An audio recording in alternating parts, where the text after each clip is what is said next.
Good afternoon, everyone, and thank you for joining us on the news briefing for this Wednesday, July 2nd. Well, it's July 2nd and July 4th is just around the corner. And of course, we can already hear the fireworks in most neighborhoods in our area. Now, that is all fine where fireworks are legal, but where it's not so great when they're not legal, such as unincorporated areas of Monterey County. Besides considering the impacts that fireworks have on neighborhoods and pets and veterans, it's important to consider the dangers that fireworks pose in our fire season. We're going to put this all together with some fire agencies that are always on the front line of this. We're very pleased to have with us Matt Lumadue with the Monterey County Regional Fire District and Josh Silveira and Curtis Rhodes from CalFire BEU. Gentlemen, thanks very much for being here to talk about fireworks and fire safety. Thanks for having us today. Matt, why don't you get us started? All right. Well, as you mentioned, yes, fireworks can be exciting and fun for many people, but for many pets and other people, it can be a very scary time. For firefighters, it's obviously a very serious time because we do have, unfortunately, a lot of people that tend to use fireworks in areas where they shouldn't be. So I have prepared a quick little PowerPoint. It goes through some of the points. Some of you may have seen this before. A lot of this information may be familiar to a lot of you, but I would like to suggest that this is all information that we can share with the community. If you have family, friends, other people that you can inform and let them know about some of these dangers, that would be really appreciated. So without further ado, I'm going to try to share my screen here and go through this PowerPoint.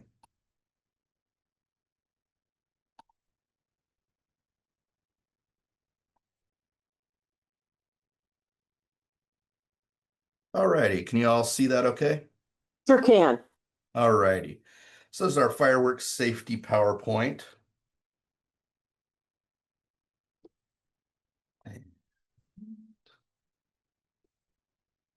Why is it not playing?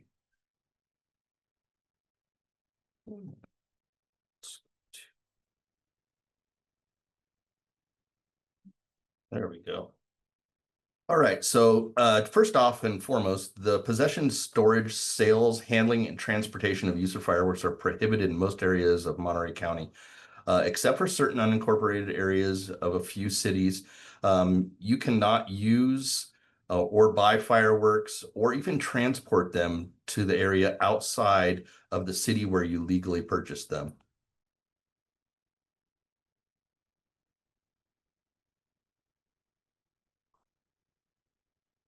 So some of the cities where fireworks are allowed are Marina, Seaside, Salinas, Soledad, Greenfield, and King City. But again, areas where you must use the fireworks there and cannot transport them to other outlying areas. So here are some safety guidelines and a new statistic. These are good ones to all look at. I'm not going to read every one of them. But there is a link at the bottom if you want some more information. These are all really good ideas and things to really consider if you are using safe and sane fireworks in the area where you bought them and where it's legal. All of our outlying areas and unincorporated areas, all fireworks, safe and sane or other, are all completely illegal. Quick statistic from CalFire here. Since 2024, fireworks have caused over $35 million in property damage across California, sparking over 1,200 fires. This is all from Chief Daniel Berlant. So I like his quote here. It is your responsibility to prevent fires and injuries. Don't let your 4th of July celebration end in flames. So on average, 18,000 fires are caused by fireworks annually. I'm sure that number has gone up since more and more people have used fireworks in the past. In addition to fireworks cause serious injuries. I saw a video or a picture actually of some x-rays of hands with their fingers blown apart and things like that. And it really made me think, wow, this is the last Wednesday where someone's going to have all 10 fingers. So you can see some of the areas where a lot of injuries occur. A lot of times head, face, ear, most often hands or fingers. So again, fireworks are prohibited, strictly prohibited, anywhere outside of the city where they were purchased in. In our area, especially things like our areas like the Highway 68 corridor, all of Carmel Valley, Las Palmas area, those areas, all fireworks are strictly prohibited. If you see anyone that has brought in even safe and sane fireworks, let them know that not only are the fines incredibly large, but the hazard is even larger. All right, anything that leaves the ground is absolutely illegal in California. So even the fireworks that have the stamped fire marshal's approved tag that you can buy in some cities aren't going to be these types that actually launch up into the air. Anyone using these types of fireworks are definitely breaking the law. So NFPA.org and CPSC.gov both have good information about fireworks safety as well. So does CalFire. Our website, mcrfd.org, also has some great information. The information's out there. I think we just need to really talk to everybody and get the message out there that if you light any of these off, most likely you're going to be stuck with a very heavy fine, and you could be putting yourself, your neighbors, your own family, your own home in major jeopardy. All right, some safety tips. A lot of these have to do with the legal, safe and sane fireworks that you can purchase in some cities, but make sure that you only use state fire marshal approved fireworks. Most of these places are pretty heavily regulated, the vendors, so they shouldn't be selling anything that they're not allowed to sell, but do make sure that all of these things have been checked and that you're doing this responsibly. So injury prevention tips, these are really important. Never place your body directly over fireworks when lighting it. Light it from far away if you are using the safe and sane fireworks in the city where you bought them. Back up several feet. Never try to relight or fix a firework. If it didn't work, stick it in what I would consider the safest thing would be a large metal garbage can or container full of water and completely drown the firework. It's also a good thing to do after you've lit all your fireworks. Take the materials and again put them in a large metal garbage can full of water so that they're completely submerged. We want to make sure that these things are completely out. Some people leave them in their driveway thinking that they've already spent, and they actually are still smoldering. So those can sometimes lead to unfortunate fires when they get thrown in garbage cans and other things like that. Hey, Matt, real quick. Yes, sir. Before we move on, just because they're safe and sane doesn't mean that they won't start a fire. And that's something that we really want to stress. If you go out into a large grassy field with your safe and sane fireworks and you start a vegetation fire, you're still liable for the consequences there. There may not be an infraction for the fireworks themselves, but it's still considered a negligence related fire. So you're exactly right, Chief, and thank you for bringing that up. And correct me if I'm wrong, but yeah, if you use even safe and sane fireworks in the wrong area, if you're doing the wrong thing and you start a fire, most likely you are going to be charged with the price of putting out that fire. And last time I checked, that price is pretty high. Yeah, that's correct, Matt. So we really want to urge people, if you are going to participate in using safe and sane fireworks, do them in large concrete or areas that don't have any kind of vegetation that could potentially spark a fire. Yeah, absolutely. Finer fuels such as grasses, weeds, things like that. These things can pop off, and even the ones that are, like you said, safe and sane and considered not to leave the ground, they can cast embers and sparks quite a distance. So just like Chief Silveira said, have any of these fireworks that you're using in a large open parking lot with no vegetation around you. Thank you very much, Chief, for emphasizing that, because that is a very important part.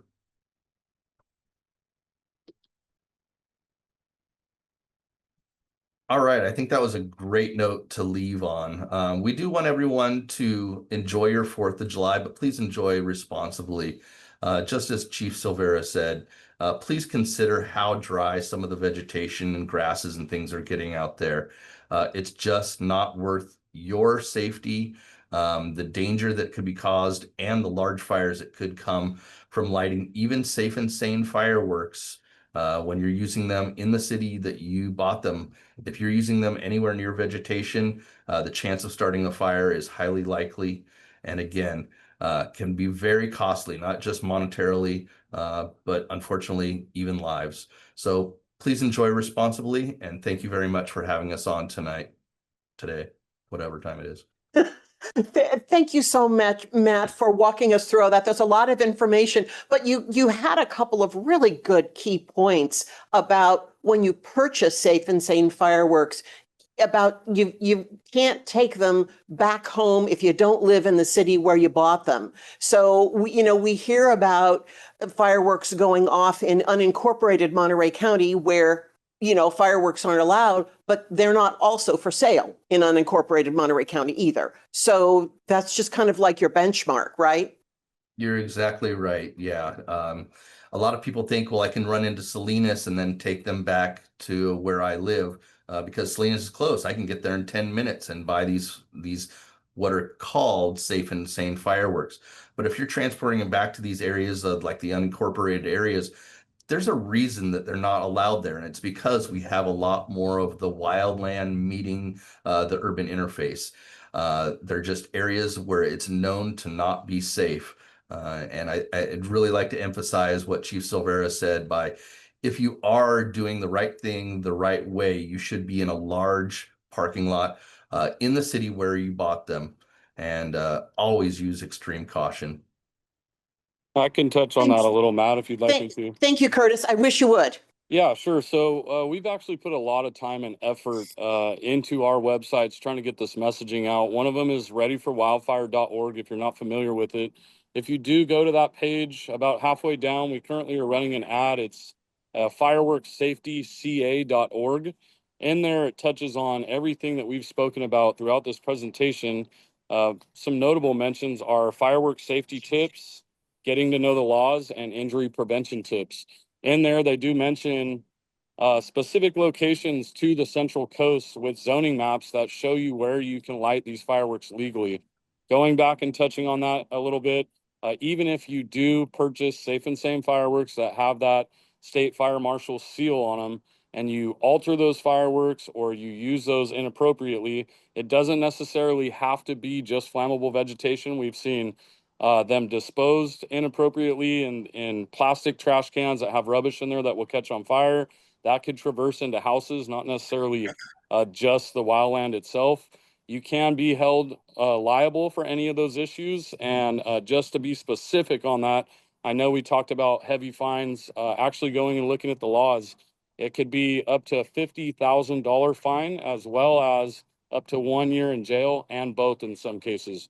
So something to be heavily noted on right there is, one, you can be fined, one, you can see that jail time, but then you can also be tapped onto any of the damages that occur to any of the structures, civilly, as far as any injuries or fatalities that come out of any of those fires, whether it's resident, civilian, or first responders that are having to go out and mitigate any of these issues. So if you do want to go to any of those websites, I know that we will be putting out the state of California's information on our local websites. In there, it has great reading tips. Like Matt said, go ahead and share those with your neighbors, your family. A good rule of thumb is where you see those fireworks stands in and around those communities, those are the communities you should be lighting them in. So if you don't go to the website and actually look at the zone map, which I would recommend some people that do live in the unincorporated areas, you might be close enough to go purchase them. But once you get home or you find that destination where you plan to ignite those fireworks, I would verify there whether you're in those zones or not, so you are not held liable up to those $50,000 fines just for lighting the legal fireworks. So while I've got you, Curtis, can you also talk about conditions? Because I think people don't think we're necessarily too dry yet or that the dangers aren't there yet, but we're seeing you guys Absolutely. respond to a lot of small fires and you're throwing everything you've got at them. Absolutely, and I'm glad you brought that up, and that's actually why I chose this destination. I'm out here in Hollister currently today. Behind me, you can see this Type 3 wildland engine parked. They're actually from CZU, which is the Santa Cruz San Mateo unit. They've been here covering for a few days. We actually have 3 strike teams currently assisting with the fires in Riverside and San Bernardino County. 3 strike teams consist of 15 engines. So we're at drawdown here in the unit, and I don't want to worry you by saying drawdown because part of these state assets are moving around the state to backfill. So our engines are currently out of county, but our stations are currently being filled by other fire engines from throughout the state. So we are currently upstaffed to our what we would call peak wildland conditions. All of our stations do have fire engines in them. However, we have seen a lot of movement over the last 7 days when it comes to supporting the incidents down south. We have seen some unfavorable weather conditions when we talk about red flag warnings just to the north of the Bay Area. They are potentially seeing some dry lightning strikes up there. So we have ramped up and bolstered our forces here statewide to be prepared for non-firework issues, if you will. However, you pair that with the holidays coming around and the grass crop that we've seen with the amount of rain that we had this winter, we are seeing a lot of starts currently due to that transition in the grasses right around the roadway. And it doesn't just have to be with fireworks safety.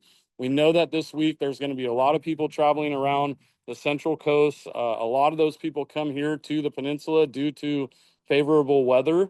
You're seeing this grass crop come right up to a lot of our highway systems. So if you're having to pull off to the side of the road, you're having car issues, you need to use your cell phone in a legal matter, make sure that you're pulling over in a safe turnout, a large dirt area, because it could just take hot brakes or even a hot exhaust to ignite those light flashy fuels. And those are carrying into our brush models very quickly paired with the weather that we're seeing right now.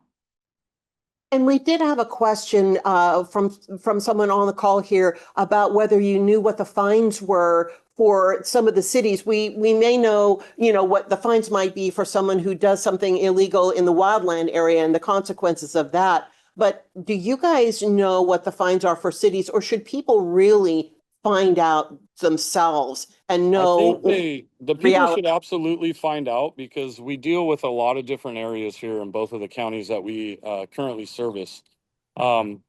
It's a great question because not only are you going to deal with your local law enforcement and the local's jurisdictional fines, but in turn, anything that has to do with the SRA, we're going to bring in our law enforcement team. They're going to do their investigation. I can speak on our fine specifically. They can be up to as much of $50,000 per fine, as well as potentially 1 year of jail time, or it could be both $50,000 fine and 1 year in jail. So definitely that makes that sparkler not worth it, right? Absolutely. And that comes with everything. We have seen stuff already this week. We work very closely with our local counterparts here. I've been in meetings every week with the local fire marshal, as well as our fire marshal and deputy fire marshal. We've been seeing fireworks already going off 3-4 days prior to the 4th of July. They have been making stops at those residents. We do have some tools in the toolbox as far as utilizing our cameras with AIs to see where those go off. More importantly, our UAS platforms are scurried throughout both counties right now. So you don't necessarily have to just get caught lighting that firework. We can make notation of where those are coming out, send law enforcement in, have a chat with you. In some cases, we've seen people that are buying safe and sane fireworks and then altering them to become whatever type of a firework they want them to become at that point. You don't even have to light the firework. If you get caught just altering the firework, you could be held liable to those $50,000 fines. Well, because and I think to your point, it's just that dangerous. People might think, oh, I didn't set it off, or you caught me before I set it off, but that's not the point, I think is what you're saying. That's not the point. I think the point number one is safety. We are very fortunate here to still allow some of these cities to have fireworks shows. I know if you go to the fireworkssafetyca.org, they have posted all of the professional shows that are going on. And I think that's tremendous that some of these cities are still investing in that. I know that they're not allowing fireworks, but they're still putting something on to allow those folks to go out and celebrate the holiday. With that, don't take them home. Don't alter them. Safety is our number one factor here. Obviously, we're worried about the fire conditions and fire starting. However, if you do have an incident where you light them too close to your safe and sane stash and it lights off and you have a couple injuries there, you got to think about the drawdown that you're having on resources. You're having fire engines respond, you're having PD respond, and you're having medic ambulances respond, and you're drawing down the system to where we could have multiple events going on and we're going to have to mitigate those hazards as they come. So the more that you can do at home to prevent and keep your family safe, the better that we're going to have the availability of this equipment in the event we start to see fires start. We can get there rapidly and meet our state mission at keeping 90% of the fires at 10 acres or less. Hopefully we don't see fires this year, and the folks at home are doing their due diligence to keep everybody safe.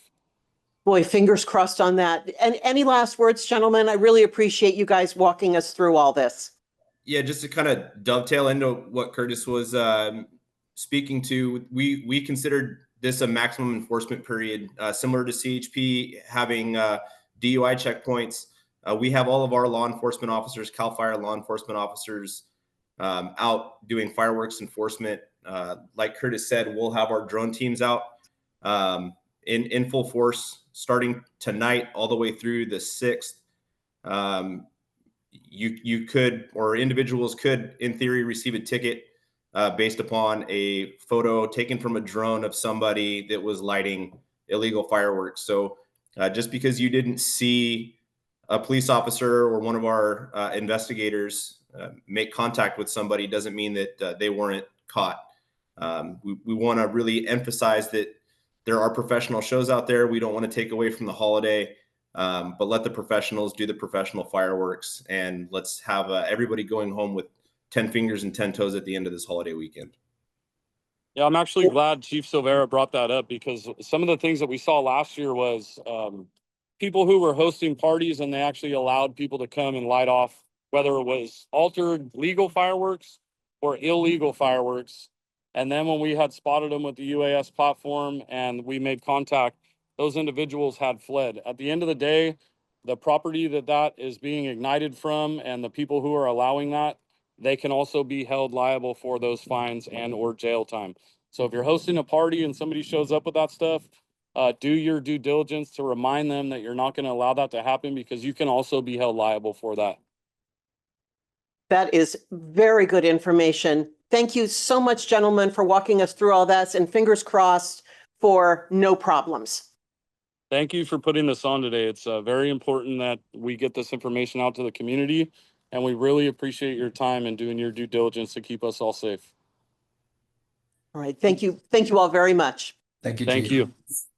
So we've just been talking about fires, and when there is a fire, you may have heard the word temporary evacuation point, or TEP. Now, a TEP is a safe location for community members to go when there is an evacuation. It's a place for them to stop, get more information, charge their phones, and try to decide what they might need to do next. Often TEPs are located at our library branches.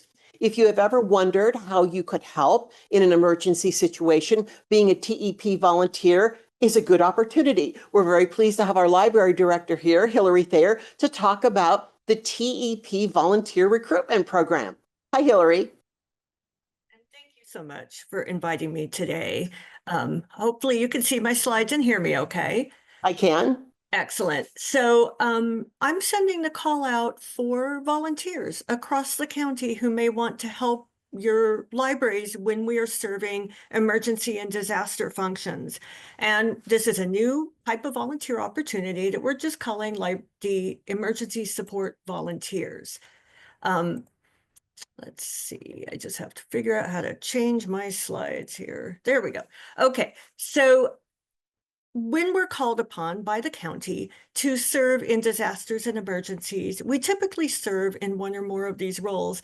As you said, Maya, the temporary evacuation point, which is really near an area being evacuated and your first stop. We call it the information, direction, and connection point. You're not going to spend the night with us, but we're going to charge up your cell phone, give you information, give you a place to sit and rest and make your connection, or have us help you get you to the next step, such as shelter. We often serve as a community resource center, and that's typically during extended power outages.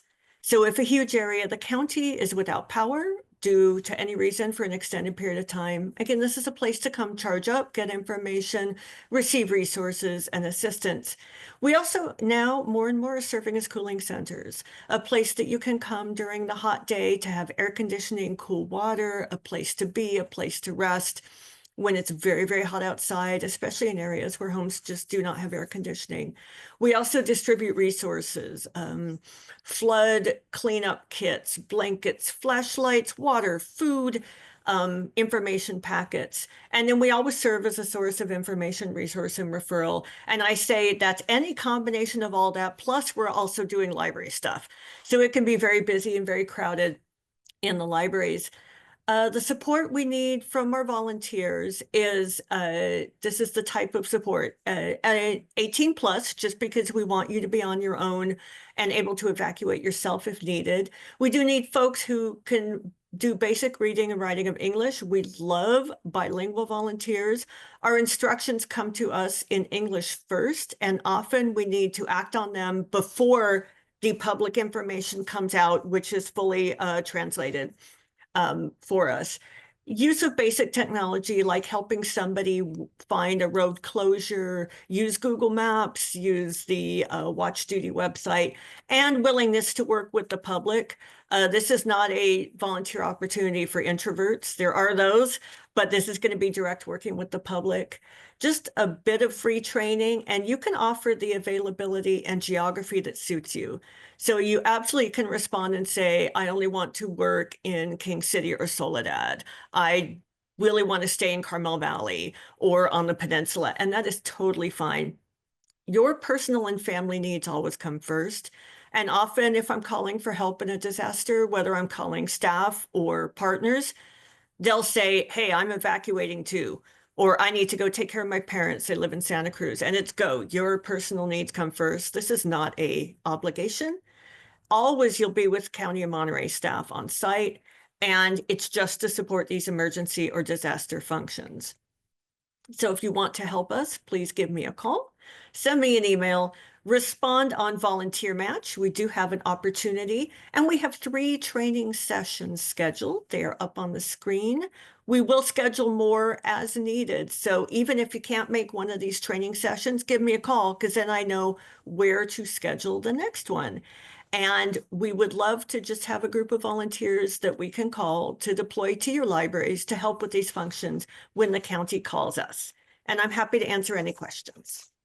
Hillary, thank you so much for walking through this. And I was hoping you might talk a little bit about the experiences that your staff has had in helping people in this crisis moment, because those TEPs, people may not realize they're not a show. I'm glad you pointed out you're not going to spend the night at the library or at the TEP, but they really are like a first point that when people come in, they've just been told to leave their home. Yeah. So they're having a lot going on, and there's a really great support that your staff provide and these volunteers would provide them. Absolutely. And the one thing that we've worked on a lot, and we will help our volunteers know, is disasters evolve and they cascade. So we can have long periods of downtime where us being open is serving the function, and then all of a sudden it can change. The 2 examples I give are in 2023, when we just had rain and every river had flood watch, and we had a temporary evacuation point open in Prunedale, and we had been open 24/7 for about 2 weeks, and the nights had been really quiet. It's very dark. And they went from nobody in the library to 50 soaking wet people at 3 in the morning when the Pajaro levee broke. And the bus scooped up people and dropped them at the library. Another example I give is cooling centers. Sometimes somebody will come into a cooling center and say, but I have my grandma at home and she can't walk here. So we're able to get them resources and say, how can we help get grandma to the cooling place when it's 118 outside? And do we need to call in more help? We do a lot of sitting and just helping people be calm, maybe entertaining their kids while a parent gets on the phone to figure out where they're going to sleep tonight. A lot of recharging devices and a lot of looking up information. People will hear a rumor that a road is closed and we're able to verify that or tell them, yes, it is closed, but you can drive this way. It's a lot of just hands-on, very flexible people work going on. Hillary, thank you so much. If anyone has any questions for Hillary, you're welcome to put them in chat now. I'm also going to share the slides that Hillary provided with the contact information and the upcoming training, and we'll also get those posted. I know you're posting them on social media with the libraries, and we'll share those as well. And boy, fingers crossed that people can come and really help, just one way to support people really at a horrible moment, Yeah, in their life. And it's definitely no obligation on the volunteer other than I might call you. And if you're able to respond, we would love to have your help. Thank you. Thank you. Thanks very much, Hillary, for sharing this with us. And finally, our next update on Moss Landing recovery is next Tuesday, July 8th. But we have Rick Encarnacion with our Environmental Health Bureau here to just give us a quick update and maybe let us know what we'll be looking forward to hearing next Tuesday at our public report. Hi, Rick. Hi, Mia. Good afternoon, everybody. Rick Encarnacion, Director of Environmental Health, County of Monterey, your local health inspectors. The Environmental Health Bureau, we continue to work with our state and local partners as well as our federal partners in ensuring that appropriate actions are taken by the responsible parties, as well as what we can do to provide service to inform the public, to ensure that we take appropriate actions for proper cleanup and address any issues related to the battery energy storage site fire back in January and the other flare-ups. In the chat, I put the information that we posted online, links to them, as well as our complaint line that anybody can give us a call or submit a form so that we can do some follow-up and collect any information that's needed.